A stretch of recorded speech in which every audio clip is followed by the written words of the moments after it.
네, 오늘은 이처럼 사랑하사라는 제목 가지고 하나님 말씀 전하도록 하겠습니다.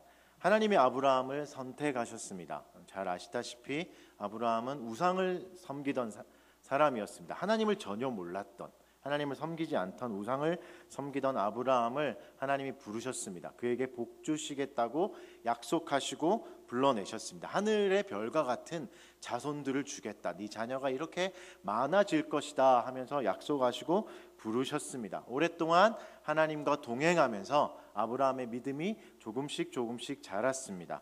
그리고 전혀 하나님을 몰랐던, 그리고 하나님을 의심하고 두려웠고 근심 걱정 많았던 아브라함이 드디어 믿음이 많이 자라서 이제 22장 여기에 오면 믿음의 반석 위에 서는, 든든한 믿음의 반석 위에 서는 그 자리까지 오게 됩니다. 본문 22장은 아브라함의 믿음의 절정을 보여주고 있습니다. 완전한 모습들, 믿음이 너무 많이 자란 이게 모습입니다. 아들을 바칩니다. 이게 남일이라서 그렇지 사실 입장을 바꿔놓고 좀 생각해 보면 굉장히 가혹한 일입니다. 아들을 바칠 수 있을까? 과연 그 생때 같은 내 자녀를, 내 손자를 어떻게 바칠 수 있을까? 근데 아브라함이 이런 일을 한 거죠. 하나님이 아브라함을 부르신 것처럼 하나님은 우리를 부르셨습니다. 아브라함을 믿음의 조상이 되게 하신 것처럼 우리를 성도라고, 하나님의 자녀라고 부르셨습니다. 늘 행복하면 좋겠는데, 늘 하나님이 정말 즐겁고 기쁘고 감사함만 넘쳤으면 좋겠는데, 우리를 성도라고 불러놓으시고 그리고 우리를 사랑한다고 말씀하시면서도 우리 인생에 고통이 있습니다. 사랑한다 말하면서 어려움들이 있습니다. 왜 그럴까요? 고통이 참 힘들고 어려운 이유를 모르기 때문에 더 그렇습니다. 왜 그럴까? 왜 하필 나에게 이런 일이, 왜 하필 나에게 이런 고통스러운 일들이 일어났을까? 괴롭습니다. 이것이 우리를 참 어렵게 합니다. 오늘 본문을 보시면 하나님이 아브라함을 부르시는 장면으로 시작합니다. 늘 그렇듯이 하나님이 아브라함을 부르시면 항상 좋은 일만 일어났습니다. 좋은 것만 주셨죠. 복을 주시겠다, 약속을 주시거나, 물론 꾸짖으실 때도 있었지만 꾸짖음으로 끝난 적은 한 번도 없습니다. 항상 다시 약속하시고 다시 복을 주시고 다시 힘을 주시는 게 하나님이 항상 나타나실 때의 일이었습니다. 그런데 오늘은 이상하게도 하나님이 나타나셨는데 뭐라고 하냐면 시험한대요. 하나님이 시험하시기 위해서 아브라함에게 나타나십니다. 오늘은 다른 거죠. 오늘은 이때까지와 분위기가 너무 다른 겁니다. 그리고 어마어마한 미션을 주십니다. 어마어마한 순종을 말씀하시는데 뭘 말씀하시냐면 내 아들을 바치라고 말합니다. 이게 너무나 잔인한 게, 혹시나 내 아들 하면 헷갈릴까 봐, 아들이 또 하나 이스마엘도 있지 않습니까? 아들을 낳았던, 헷갈릴까 봐 하나님이 더 정확하게 말하십니다. 내 아들, 아니 내 사랑하는 독자 이삭까지 말씀하십니다. 피할 길이 없는 거죠. 못 들었다 할 수 없고 잘못 들었다 할 수 없게 정확하게 말씀하십니다. 이 이야기만 들어도 사실은 아비의 입장에서 가슴이 철렁한 얘기 아닙니까? 아니 내 아들, 어떤 아들인지 너무 잘 아시지 않습니까? 수많은 아들 중에 한 명도 아니고 겨우 100년 동안 아들이 없다가 100살에 낳았는데, 100살에 겨우 생긴 이 아들, 그동안 100년간의 서름과 고통이 있었는데 그걸 한 번에 끝내주신 아들을 바치라고, 번제로 드리라고, 제물로 드리라고, 제사 중에도 가장 무서운 제사인 불로 태우는 번제의 제물로 드리라고 하는 겁니다. 이해할 수 있겠습니까? 이게 또 얼마나 큰 상처가 되겠습니까? 아비에게, 그리고 오늘 등장하지는 않지만 사라에게, 어미에게는 이게 얼마나 더 큰 고통이겠습니까? 약속과 다르지 않습니까? 하나님이 수많은 자녀를 만들어 주신다고 했는데, 별과 같은 자녀가 생길 거라고 말씀하셨는데, 많은 민족의 아버지가 되게 할 거라고 말씀하셨는데 아들을 달라니요, 그 아들을 바치라니요. 우리에게도 고통이 찾아올 때가 있습니다. 이 고통이 아까 말씀드린 대로 괴로운 이유를 모르기 때문이죠. 아니 성경은, 그 교회에서는 하나님은 우리를 사랑하신다고 말하는데, 아니 사랑하신다고 말하는데 왜 내 인생의 고통은 끝나지 않는가? 왜 나는 여전히 몸이 연약하고, 왜 여전히 나는 병에 걸리고, 왜 여전히 나는 가난할까? 이렇게 질문할 수 있습니다. 너무 가혹합니다. 너무 고통스럽습니다. 아브라함에게 그 일을 하라니요. 근데 오늘 더 이상한 거는 아브라함이 고민이 없습니다. 전혀 고민하지 않습니다. 고민하는 장면이 나오지 않습니다. 이게 왜 이상하냐면, 여러분 아브라함 형님을 잘 아시지 않습니까? 이 형님이 용기가 많은 형님이 아니거든요. 잘 아시죠? 겁이 되게 많아요. 이 형님 주특기가 뭔지 아십니까? 시나리오를 잘 씁니다. 무슨 시나리오냐면 염려 시나리오. 염려 시나리오를 타닥 잘 씁니다. 막 어머 이렇게 가면 그렇지 않습니다. 여러분 내일부터 또 특별 새벽 기도인데 어머 내가 내일부터 새벽까지 갑자기 일어나면 뇌졸중이 올 수 있어. 그러니 나는 끝까지 잘 거야. 뭐 이럴 수 있죠. 우리처럼 이렇게 시나리오를 일어나지도 않는데 이렇게 쓰지 않습니까? 아브라함 형님이 이걸 진짜 잘했습니다. 아브라함을 하나님이 부르시고 얼마 되지 않아서 기근이 왔습니다. 전 세계적인 기근이 와서 메말라서 먹을 게 없으니까 아브라함이 어떻게 하죠? 애굽으로 가야 되겠다. 먹을 게 없는데 없으니까 얻어먹으려면 애굽에 가야 되겠다. 근데 염려 시나리오가 확 써집니다. 왜냐하면 애굽에는 무시무시한 왕 바로가 있습니다. 바로가 호세칸입니다. 너무 예쁜 여자를 좋아하는. 근데 이때 이제 아브라함이 80이 넘었는데 사레가 한 70이 넘은 정도의 나이인데 이 할머니가 애를 낳을 군번인데 애는 안 낳고 70이 넘었는데 예쁘기만 해요. 너무 예쁜 거예요. 이게 걱정이 될 정도로. 아니 이 여자를 데리고 애굽에 가면 이거 무슨 일 나겠는데 막 이런 걱정이 들죠. 이 시나리오를 확 다 쓴 거죠. 끝나서 이제 또 정리합니다. 이제 어떤 기가 막힌 일이 있었냐면 텐트에서 애굽에 내려가기 전 애굽의 앞에서 아브라함이 사라를 부릅니다. 여보시오, 여보시오 하고 얘기를 합니다. 그 얘기를 설명을 해줍니다. 자, 자초지정, 저 애굽의 바로 왕은 진짜 호색하냐? 여자를 너무 밝혀. 자, 근데 만약에 가서 네가 예쁜 네 얼굴을 보고 소문이 나가지고 바로가 나를 죽이고 너를 끌고 가면 좋겠니? 아니요, 그렇겠죠, 사례가. 그러면 한 가지 방법이 있어. 나도 살고 네가 끌려가는 게 더 낫지 않겠니? 그러니까 똑같은 그 남편의 그 아내, 네, 그렇죠, 이렇게 대답했겠죠. 그래서 한 가지 묘안을 냅니다. 자, 사례, 이제 절대 애굽에 내려가서는 갑자기 나한테 이렇게 훅 안긴다거나 여보 이렇게 부른다거나 절대 그러면 안 돼요. 나를 이제 어떻게 부르냐면 따라해보시오. 오빠 이렇게 가르쳐주는. 또 따라하겠죠? 오빠 이렇게. 나를 무조건 오빠라고 하십시오. 오빠 알겠어요 오빠 이렇게 하면서 이제 말을 맞추고 내려갔죠. 아니나 다를까 이 염려 시나리오대로 사라 할머니가 진짜 바로도 변태인 게 70 넘은 할머니를 뭐가 예쁘다고 진짜 주여.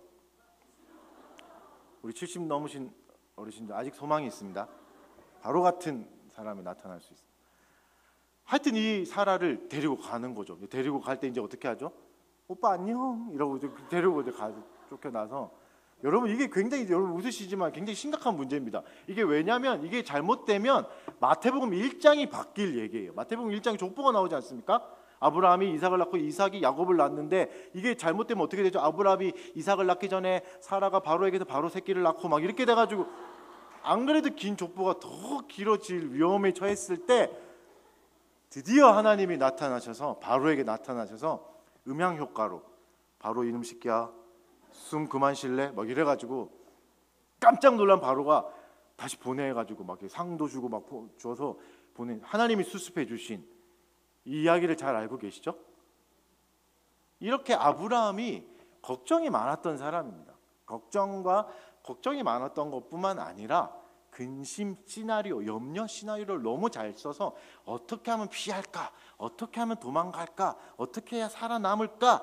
이게 정말 철저했던 사람인데 이상하게도 22장에서는 차별하는 것도 아니고 와이프가 아니라고 아들이라고 그런 건가? 전혀 고민이 없습니다. 조금도 고민하지 않고 근심하지 않습니다. 이것이 사실 우리를 더 어렵게 하는 거죠. 아니 어떻게 아들을 죽이러 가면서 아무 고민하는 장면도 안 나오고 근심하는 장면도 안 나옵니다. 이게 왜 이런 걸까요? 아브라함이 그만큼 성숙했기 때문이죠. 그만큼 자랐기 때문입니다. 하지만 여러분, 아무리 믿음이 좋다 할지라도 100살에 낳은 아이 아닙니까? 100살에 낳은 아이. 지금 손자만 봐도 귀여운데, 손녀만 봐도 너무나 아름답고 귀여운데, 내 아이가 100살에 낳은 하나밖에 없는 아이들을 보면 얼마나 더 마음이 그렇겠습니까? 사랑이 넘치겠습니까? 근데 이 아이를 데리고 가는 겁니다. 아브라함의 마음을 우리는 추측해 볼 수는 있겠습니다. 물론 순종했지만, 군말 안 하고 순종했지만 마음이 얼마나 어려웠겠습니까? 어떻게 가죠? 3일 길을 걸어갑니다. 그러면서 옆에 있는 그 이삭을 계속 쳐다봐야 되는 거죠. 3일 뒤에는 이 아이를 아버지인 내가 잡아야 됩니다. 이 아이를 내가 죽여야 되는 거죠. 그 3일 가는 과정이 얼마나 생떼 같은 괴로움이었겠습니까? 얼마나 힘들고 어려웠겠습니까? 그리고 3일이 지난 뒤 모리아산에 가까이 온 다음에 어떻게 하죠? 그 아들에게 번제에 쓸 나무를 어깨에 매게 합니다. 이삭 자기가 죽을 제단을 쓸 나무를 자기가 메고 올라갑니다. 그 아들을 보는 아브라함의 마음은, 100살이 넘은 아비의 마음은 어떻겠습니까? 근데 이 아들이 눈치를 챘는지 못 챘는지 모르겠지만 갑자기 가다가 묻습니다. 나무를 지고 가다가 묻습니다. 내 아버지요. 이러면서 부릅니다. 내 아버지요. 번제할 어린 양은 어디 있나이까? 이삭도 나무를 질 정도로 자란 나이니까 뭔가 눈치는 챘지 않겠습니까? 아니, 제사를 지르는데 제물은 없고 왜 아버지와 나 둘만 가지? 그리고 나무는 내가 지고 가는데 왜 어린 양은 없지? 이러면서 불안한 마음과 두려움이 가득한 얼굴로 아버지를 부릅니다. 내 아버지요. 할 때 그 어린 아이를 보는 아브라함의 마음은 어떻겠습니까? 내 아버지요. 말하는 이 아이를 보는 아버지의 마음이 상상이나 되십니까? 얼마나 괴롭습니까? 하나님이 왜 이런 일을 하게 하실까요? 왜 우리에게 이런 어려운 일을 주실까요? 왜 어려운 시험을 주실까요? 우리의 얘기를 좀 해볼까요? 하나님이 왜 우리에게 병을 주실까요? 사랑하신다 말하면서, 우리를 자녀 삼아 주셨다 말하면서, 하나님이 왜 우리를 가난하게 하실까요? 사랑한다 말하면서, 나를 정말 사랑한다 말하면서, 하나님 왜 우리에게 고통을 주실까요? 이것이 우리를 너무 괴롭게 하지 않습니까? 하나님이 대답해 주시지 않습니다. 이유를 말해 주지 않습니다. 한 가지 이야기를 해드리겠습니다. 안산에는 외국인들이 참 많습니다. 외국인 노동자들이 많지 않습니까? 안산에 또 외국인 사역을 하는 선교단체들이 많이 있습니다. 이 선교단체 중에 위디라는 선교단체가 있습니다. 꽤 오래된, 이제 20년이 넘은 선교단체입니다. 이 선교단체에서 일어났던 일인데, 선교단체를 섬기시는 목사님 부부가 있습니다. 그러니까 선교사님이죠. 선교사님입니다. 선교사님 부부가 있었는데 20년 전에 그 바쁠 때, 지금도 열악합니다. 외국인 선교는, 외국인 노동자 선교는 열악합니다. 선교사로 인정해 준 게 몇 년 되지 않습니다. 근데 그 20년 전에 이 선교사님이 강의를 다니시는데, 그 남편 선교사님도 강의를 하시고 부인 선교사님도 강의를 하십니다. 부인 선교사님에게 그 스라에 아들 하나 딸 하나가 있었습니다. 딸 하나를 데리고, 아들 하나 딸 하나를 데리고 또 강의를 가는 길이었습니다. 가다가 차에 뒤에 앉아서 아들 딸과 함께 이렇게 여자 선교사님이 가고 계셨는데 사고가 났습니다. 교통사고가 났습니다. 너무 큰 사고가 났습니다. 오중 추돌 사고가 났습니다. 고속도로에서. 옆에 딸이 있었고 무릎에 아들이 있었습니다. 정신을 차리고 보니까, 차가 부딪히고 정신을 차리고 보니까 아들은 그래도 무사했어요. 품에 안고 있어서. 근데 옆에 딸이 있었잖아요. 어린 딸. 딸을 봤더니 피투성이가 돼 있네. 그렇게 딸을 잃어버렸어요. 딸의 마지막 모습이 피투성이가 돼 있는 비참한 모습입니다. 차디찬 죽음이 돼 있는 그 아이의 모습을 보게 된 거죠. 어미의 마음이 어떻겠습니까? 딸을 데려간 것도 너무 아픈데, 딸을 잃어버린 것도 괴로운데, 딸의 마지막 모습이 가장 비참한 피범벅이 되어 있는 그 모습, 불러도 대답하지 않는 그 모습이 너무 내리에 새겨져서 아무것도 못하셨대요. 근 1년을 넘게 아무것도 못해요. 찬송도 안 나오고 성경도 안 읽어주고 기도도 안 나오고 괴로움. 하나님만 생각하면 왜 내 딸을 데려가셨습니까? 왜 내 딸을, 그래 내 딸을 데려가신 것까지는 이해하겠는데 아니 그 어미에게 마지막 비참한 모습을 꼭 보여주셔야 했나요? 괴로움에 그냥 끙끙 앓고만 있어요. 괴로운 시간을 보내다가 어느 날 이 여자 선교사님의 머리를 스치고 지나가는 성경 구절 하나가 있었대요. 그게 뭐였냐면 하나님이 세상을 이처럼 사랑하사. 이 구절이 쓱 스치고 지나가는, 그러면서 충격적인 사실 하나를 더 알게 됐어요.